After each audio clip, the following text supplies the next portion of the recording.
स्वर्गीय अरुण जेटली जी अमर रहे, स्वर्गीय अरुण जेटली जी अमर रहे, स्वर्गीय अरुण जेटली जी अमर रहे, स्वर्गीय अरुण जेटली जी अमर रहे, स्वर्गीय अरुण जेटली जी अमर रहे, स्वर्गीय अरुण जेटली जी अमर रहे।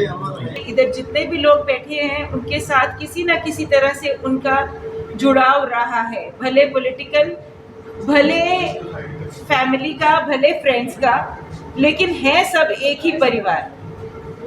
मैं पहले आपको उनकी शख्सियत जो कि इतनी बड़ी है, इतनी वास्ट है कि उसके बारे में बोलने लगूंगी तो शायद एक हफ्ता भी कम पड़ जाएगा, लेकिन मैंने इसके लिए ये वीडियो रखी थी कि आप सबको पता चले कि उन्होंने क्या क्या काम किए और कैसे किए। अरुण जी, उन्होंने तो पूरे हिंदुस्तान के लिए बहुत कुछ किया, लेकिन जम्मू को जो वो चीज़ें दे के गए हैं, IIM, IIT और एम्स, ये उन्हीं की कारोबार में जब भी वो फाइनेंस मिनिस्टर थे उन्होंने सैंक्शन किए। मुझे लगता है जम्मू के वासी होने से मैं ये फंक्शन हर बार बॉम्बे में करती थी या दिल्ली में करती थी, लेकिन इस बार मुझे मौका मिला क्योंकि मैं जम्मू में थी तो मुझे लगा अपने सब लोगों के साथ जम्मू में भी करें। बॉम्बे में होते हैं तो भी उनके हमारे साथ में मंगल प्रभात लोढ़ा जी ने उनका स्टैचू लगवाया हुआ है, या दिल्ली में होते हैं और निर्मला जी ने उनके बारे में बहुत अच्छा बोला।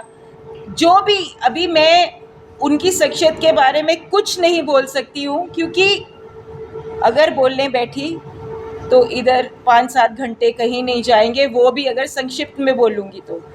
जेटली जी बड़े विचारक, लेखक और एक राजनेता के रूप में जो उनका विज़न था पूरे हिंदुस्तान के लिए, मैंने उनको विद्यार्थी जीवन से ही विद्यार्थी नेता के रूप में देखा है।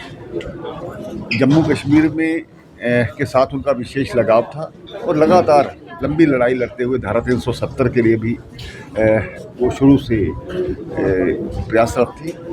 आज उनकी पुण्यतिथि पर हम उनको श्रद्धांजलि देते हैं।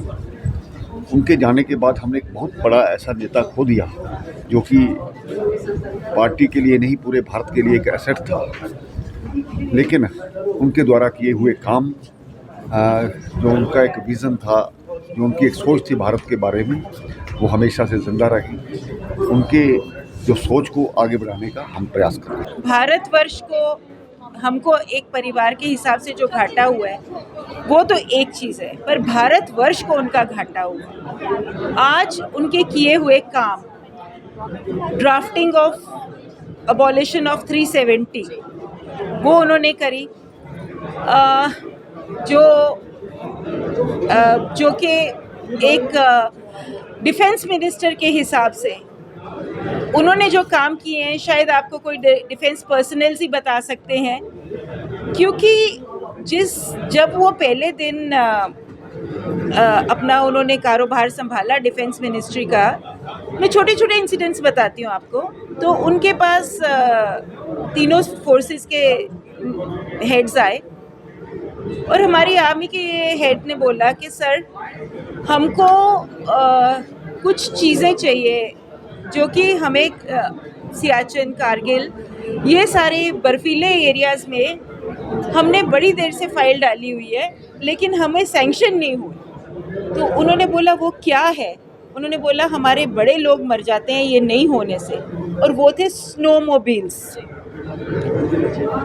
आप बिलीव नहीं करेंगे, जैसे ही वो उनके रूम से बाहर गए और वो अपने ऑफिस पहुंचे, उनके वो सैंक्शन हो चुके थे और जल्द से जल्द उनको वो उपलब्ध कराए गए। इस तरह से वो इस तरीके से सबकी भावनाओं को समझते थे। वो समझते थे कि उनके लिए किस के लिए क्या ज़रूरी है। उन्होंने कभी किसी को नाजायज़ फ़ायदा नहीं उठाने दिया। शायद इसी के कारण लोग उनकी बड़ी मुखालफत भी करते थे, लेकिन उनके अपने सिद्धांत थे। आज भी उनकी, जब वो राजनीति में आए तो उन्होंने अपने परिवार को पहले पूछा, अपने बेटे को, अपनी बेटी को और अपनी वाइफ को, कि जब मैं राजनीति में घुसूंगा तो मेरे पास कोई दूसरा ज़रिया इनकम का नहीं होगा, मैंने किसी से पैसा नहीं बनाना है, क्या आप इतने में गुजारा कर पाएंगे? जो भी उनका समर्थन, उन्होंने बहुत सारा पहले कमा के रखा हुआ था और उनकी इन्वेस्टमेंट्स काफ़ी थी, पर इतने में क्या आपका मुझे समर्थन मिल सकता है? उन सब ने हाँ बोला। ये तो हुई उनकी बात। ऐसा जिनके ऐसे सिद्धांत हो, उनके अपने परिवार में, अपनी पार्टी में, बाहर के लोगों से बहुत मुश्किल हो जाती है। विदेश में भी जो उन्होंने अपना नाम बनाया, जिस तरीके से उन्होंने अपना इज्जत मान बनाया, जिस तरीके से प्रधानमंत्री ने उनको इज्जत दी, उनकी दोस्ती सराहनीय है। और मैं कहती हूँ कि उन्होंने किसी में भेदभाव नहीं किया। वो एक ऐसे नेता थे जिनकी अपनी पार्टी में तो ठीक है, लेकिन दूसरी पार्टियों के नेता भी आते थे, जो युवा नेता थे, उनसे आके पूछते थे कि अंकल हमें बताइए, तो वो कहते थे ये भारत का भविष्य है, पार्टी भले कोई भी हो, इनको गाइड करना मेरा काम है। कुछ लोग तो ऐसे भी थे जो उनसे ये पूछते थे कि बताइए हम आपको कैसे क्वेश्चन करें तो हमारा थोड़ा मान पड़े, वो भी बताते थे, क्योंकि कभी भी वो सेल्फिश, उन्होंने अपने आप को किसी भी चीज़ के आगे नहीं रखा। बाकी रही उनकी जो भी शख्सियत है, मैं आपको इसीलिए ये फिल्म बनाई है कि मैं अगर बोलना चाहूँगी, बोलती रहूँगी, तो शायद दिन, हफ्ते, महीने, साल भी निकल जाएंगे, उनकी कहानियाँ ख़त्म नहीं होंगी। लेकिन उन्होंने जो कंट्रीब्यूशन की है, मैं आपको एक छोटी सी फिल्म के बारे में फिल्म के साथ दिखाना चाहूँगी।